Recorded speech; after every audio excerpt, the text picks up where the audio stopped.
The following video may contain sensitive topics. The views and opinions of the presenter to these are plainly his own. Furthermore, any and all views and opinions of the presenter do not in any way reflect the views, opinions, statements, and advocacies of his personal contacts, his family, his affiliations, and his profession. While the presenter makes a commitment that all content is original, he is obliged to cite references or acknowledge resources mentioned or used in the production of this video. This disclaimer is also written in the description below. I've been tackling a lot of things, but somehow not a lot of people are um, taking taking notes of the things that are being said in the headlines, in the trending topics, yung mga viral na videos, yung mga viral na uh, mga nakikita natin sa social media. I think it's time for me to think of a show or think of a concept that would tackle them in hopefully in a very concise manner. So this is my very first attempt. So please, mga kababayan, please bear with me. Hi guys, Ian here, and welcome to the very first episode of Semantics, where we tackle the content and context of concepts wrapped in the words that buzzed the headlines. So, sa episode na to, tatlo ang ating itatakel na terms or mga salita kasi naririnig natin to sa karamihan sa mga balita na papakinggan natin, napapanood natin. And somehow, this is just me having a say on these terms. At sabihin na natin, it's also a way for viewers like you to think, o nga no, bakit nga ba ganyan ang pinagsasabi ng mga taong to. So, this is as I said, this is gonna be my first attempt on tackling this kind of content or this kind of show. So please bear with me. Di ko alam kung paano ako magsimula dito kasi ever since the start of the pandemic, we have a lot of terms that have been very foreign for all of us, pero in the long run na a-adapt natin at nasasabi na rin natin kasi alam natin yung parang meaning nila. But wait, there's more, mga kababayan. Sometimes we do not know if those kind of things or those kind of terms or those kind of meanings do mean well or do hit the spot, kumbaga. Originally, 4 yung ibibigay ko na terms na itatakal dito, pero nabawas na ng isa at yun yung editing versus streaming. Ginawa ko na siyang real talk video. So kung hindi nyo pa napapanood, post nyo to, check nyo yung link sa taas or sa description sa baba. Either way, please watch that. Dun ko somehow tinakel na ang trimming ay editing din. So that's basically my take on that kind of term. So that out of the question, that leaves 3 very closely related terms for this kind of situation that we are in right now. So that's new normal, mass testing, and waves. So unahin ko na yung waves. And somehow sobrang nakakatawa or sabihin na natin medyo na hindi man naiinis or sabihin natin nakakalito siya kung parang tatanungin natin, ano ba ang first wave, ano ba yung second wave, how do waves work? So I'm not saying this as some kind of a scientist or some kind of an analyst. Ito ay musings lang, or sabihin natin guni-guni lang, hindi man guni-guni, pero mga haka-haka or uh, mga bagay na iniisip ko na bakit kaya natin sinasabi ang mga ganito. Kasi if I am not mistaken, a second wave is already uh, at play here, and it's very it's very blurry for the Philippine situation kasi if you notice yung graph ng ng mga cases natin para sa coronavirus or COVID-19, kahit na marami na ang nagre-recover, marami din ang namamatay. So, if I am not mistaken, we have a 6.6% death rate.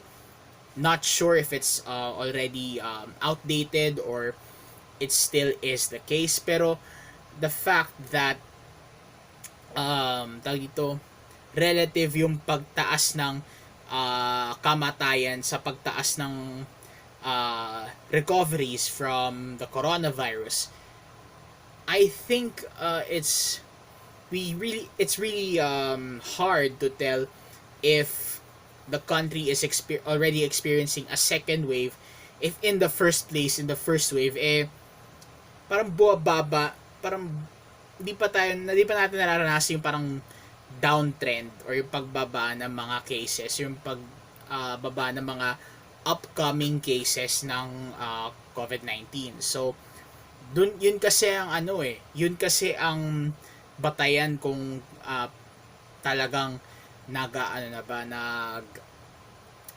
bumababa na ba yung mga kaso ng coronavirus, kung meron siyang upper slope and then magpipeak and then you would have a downward slope so that the wave would end.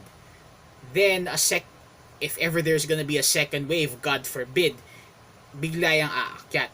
So yun yung classic meaning nung mga waves in wherein there's a first wave, there's a second wave, there's a third wave, and again, God forbid, a second wave or subsequent waves of this pandemic would happen to our country and to anywhere else in the world. Now, it seems that no matter how many waves of this pandemic would hit the Filipinos, it kind of thrashes our idea on if the pandemic or we have already flattened the curve, or if we would ever flatten the curve on our side of the world, if the things if the cases are still rising. Kumbaga, there's no peaking in this case of ours, and pasensya na rin sa pun, Peking is the old name for Beijing, so that's that's a low low quality shade for all of you, kasi nga ang first wave or yung origin ng COVID-19 ay galing daw sa China. So I am not saying that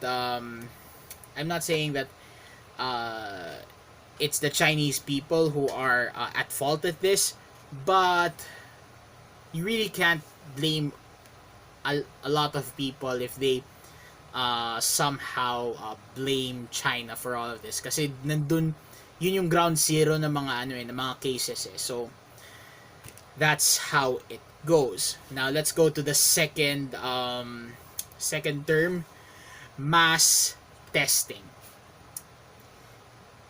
If you say the term, or if you use the term mass before something, before a word that is um, or an actionable word, or sabihin nating a descriptive word, basta may mas yan sa sa simula, it means uh, multiple people, more than just tens, fifties, maybe 100, maybe some hundreds, maybe 1,000, maybe a few thousand, 100,000, a million. Basta kapag sobrang dami, that's basically um, that's basically where we use the term mass. And medyo vague nga para sa akin ang term na mass testing, kasi while it is a very good call, or sabihin natin it's something that is really necessary for our part. Yung term kasi na mass testing, vague because if we say mass testing, is it the whole population of a place, or basically it's just the people who have been exposed to the pandemic directly or indirectly? Basically the medical frontliners, our physicians, nurses, and everyone else in the hospital, uh, yung mga nagmi-minister sa kanila, mga chaplains, mga pare, mga ganyan, yung mga police, mga sundalo, mga barangay workers, everyone else who is working right now and is involved in the response to this pandemic. Sila ba ang itetest dito, or dapat yung buong bansa? So that's just my question on the term mass testing. So please leave it in the comments below if what does mass testing mean, and somehow dapat sana maliwanagan tayong lahat, kasi the term itself is very vague, and the term itself is too simple, lalong-lalo na sa gantong klaseng sitwasyon. I really hope that if ever this is okay, wait lang. Wait lang. I'm gonna cut that. Ayan. Sorry about the inconvenience. I think nagkaroon lang ng aberya ang electric fan. That's the reason why I got up and checked that out. Now, where was I? Ayun, so yung mass testing. So, napaka-vague at napaka-simplistic ng term na mass testing. Shit, hindi ko pala na-silent yung phone. Okay. I'm doing this on the fly, and what the hell are you doing? Anyway, ayun nga, sobrang simplistic lang ng term na mass testing, and as much as I understand that it's a good idea, yung mismong sabihin na nating definition ng mass testing talagang hindi natin ma-pinpoint sa ngayon. So if ever there is there's already mass testing in a general sense that is happening, well and good for us.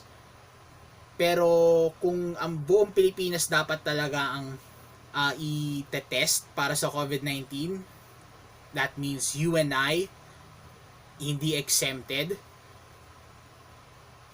I think it's tragic that it's not yet happening. So it's either of the two. Leave your say in the comments below. Which of those two schools of thought would you see the situation? And finally, the term new normal. Now, it's been a buzz for a few few weeks now or for a few months now. Kasi pinaghahandaan din talaga natin yung panahon na matatanggal ang lockdowns, matatanggal ang mga quarantines, matatanggal ang mga restrictions, at everything would go back to, let's say, normal. But it's never gonna be the same again, or at least in the long term, kasi nga wala pang vaccine, wala pang cure. So until then, we have to make some precautions while trying to be as normal as possible pre-pandemic. So yun siguro ang context nung term na new normal. And I've tackled the new normal for church services, specifically Catholic church services, in my previous insight video. Nandyan yan sa taas. I also put that on the description below. So do check that out. But in general, siguro ang ano dito, ang context ng new normal, bukod sa trying to jumpstart the economy, trying to put things back under control when it comes to customers and supply and demand and all that shit. It's just that you have to take precautions as well while we go back to our normal routine. Kaya siya na-define as new normal. So I am not really sure kung tama lahat ng mga sinasabi ko ngayon, but come to think of it, mga kababayan, it's something that we have to consider in our personal reflections on whatever is happening right now. So siguro I understand this is gonna be a very sketchy video for now, kasi nga pilot episode to ng Semantics, but it's gonna be better, that's for sure. So I hope that you would still stay tuned for my next videos with when it comes to semantics. So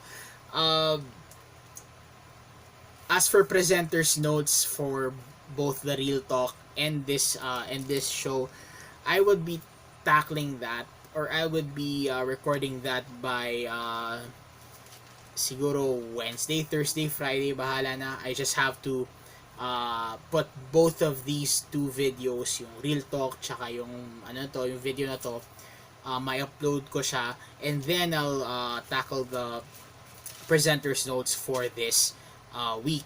Di ko alam kung gagawin ko siya live or recorded din. Kasi kung recorded din, sobrang nahihirapan din ako kasi talagang mahaba siya. So pag-isipan ko, and I'll be back with some announcements. How will I actually deal with that? So I guess that's everything for the pilot episode of Semantics. So with all that said, this is Ian, reminding you to speak, write, and read appropriately, and at all times be the salt of the earth and the light of the world.